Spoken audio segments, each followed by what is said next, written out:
gonna go into the YouTube video. It's your boy Ryan G, and today we're gonna react to why WWE always hated Seth Rollins. Let's get right into the video.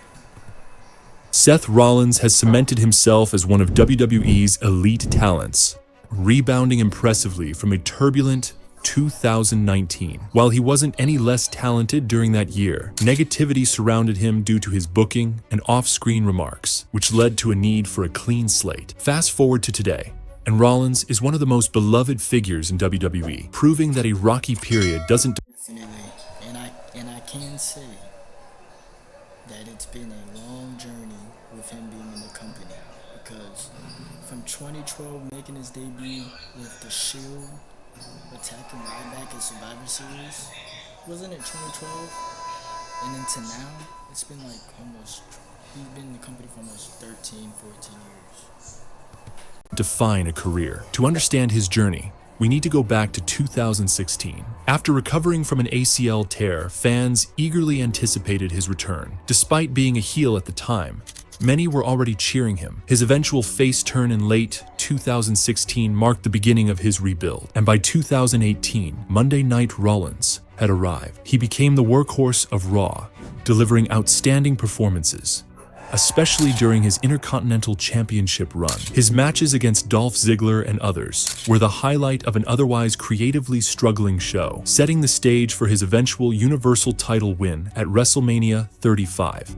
However, Rollins' first title run didn't go as expected. After a stellar match with AJ Styles, the quality of his feuds dropped, particularly during his pairing with Baron Corbin and the awkward on-screen partnership with Becky Lynch. Compounding this, his attempts to be the company's vocal leader rubbed many the wrong way, with ill-advised comments like his infamous comparison with Will Ospreay. Despite his efforts, a poorly received feud with the Fiend Bray Wyatt, especially their controversial Hell in a Cell match, damaged his credibility with Yeah, that match, I think, what did it ended like disqualification or like no contest or something?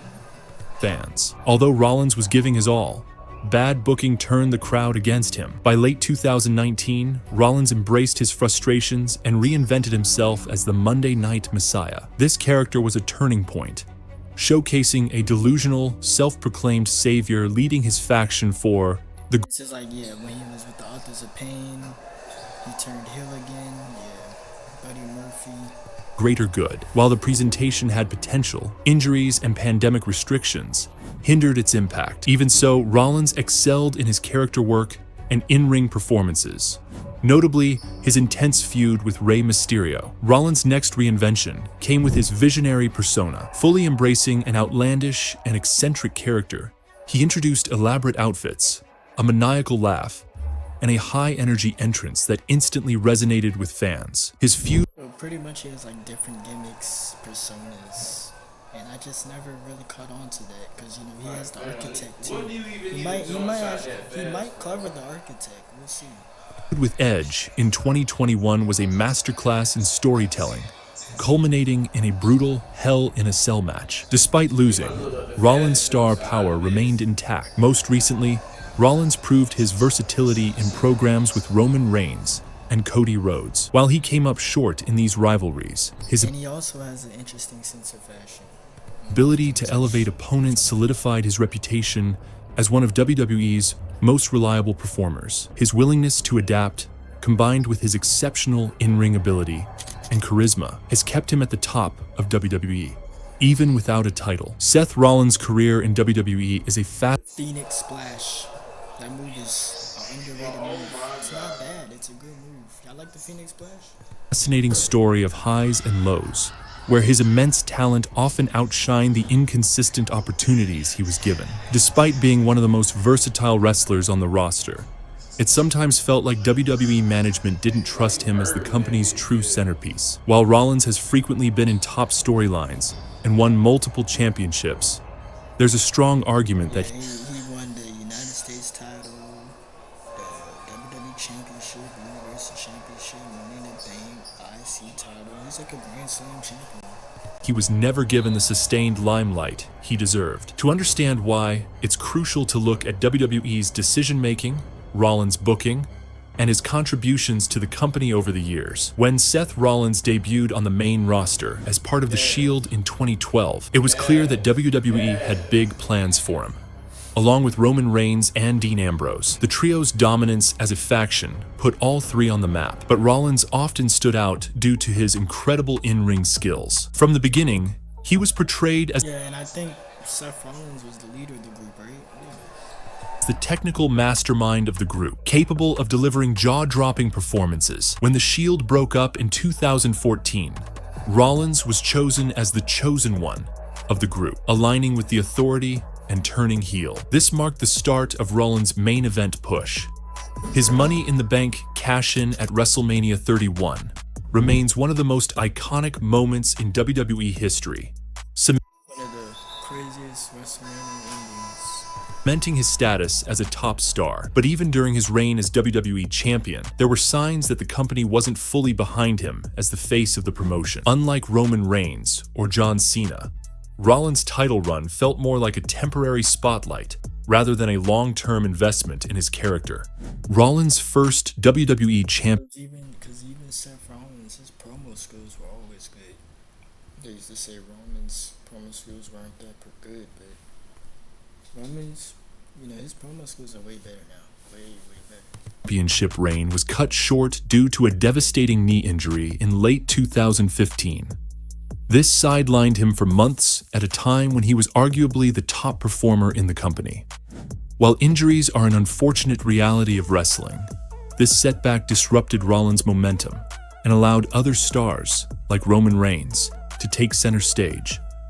When Rollins returned in 2016, fans were eager to see him reclaim his spot, but WWE's booking decisions didn't do him any favors. Instead of capitalizing on the fan support for his return, Rollins was kept as a heel, which created a disconnect between his character and the audience. Fans wanted to cheer for Rollins, but WWE seemed hesitant to embrace him as a full-fledged babyface. This hesitation hurt his credibility and slowed down his journey back to the top. One of the biggest reasons why Rollins didn't receive the consistent spotlight he deserved was WWE's unwavering commitment to making Roman Reigns the face of the company.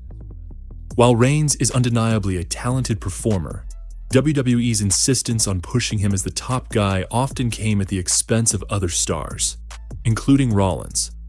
Rollins was frequently overshadowed by Reigns in major storylines, even though his in-ring performances and versatility arguably made him more deserving of the top spot.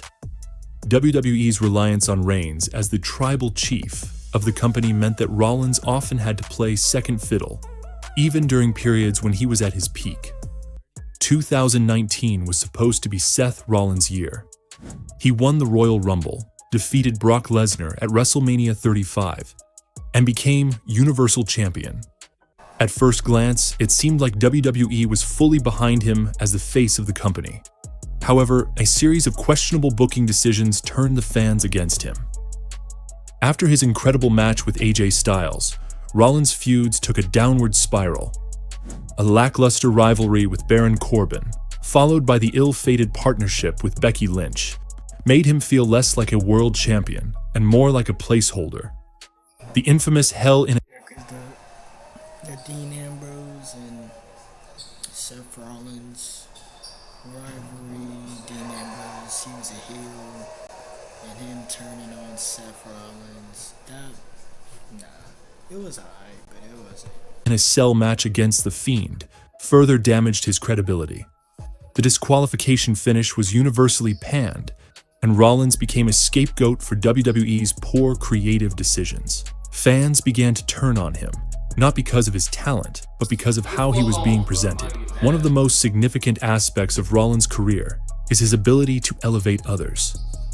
His 2022 feud with Cody Rhodes is a perfect example. Rollins lost every match in the rivalry, but his performances ensured that Rhodes came out of the feud looking like a megastar. This selflessness is a double-edged sword. While it highlights Rollins' value to the company, it also reinforces the perception that he's better suited as a supporting player rather than the main attraction. Rollins' willingness to put others over has sometimes worked against him in terms of securing the spotlight for himself. WWE might view him as a reliable utility player who can deliver great matches and elevate talent, but this has often come at the cost of his own success. Despite being one of the most consistent performers in WWE, Rollins hasn't held a world title since 2019. This is surprising given his popularity and 6 years ago. in-ring ability. Even when he's been involved in high-profile storylines, like his feud with Roman Reigns in 2022, WWE has stopped short of giving him the big win. Rumors suggest that Rollins was originally planned to win the WWE Championship at Day 1 in 2022, but plans changed when Roman Reigns tested positive for COVID-19. While it's impossible to know what might have happened, Now that's, I don't even know if I remember that, hearing about that.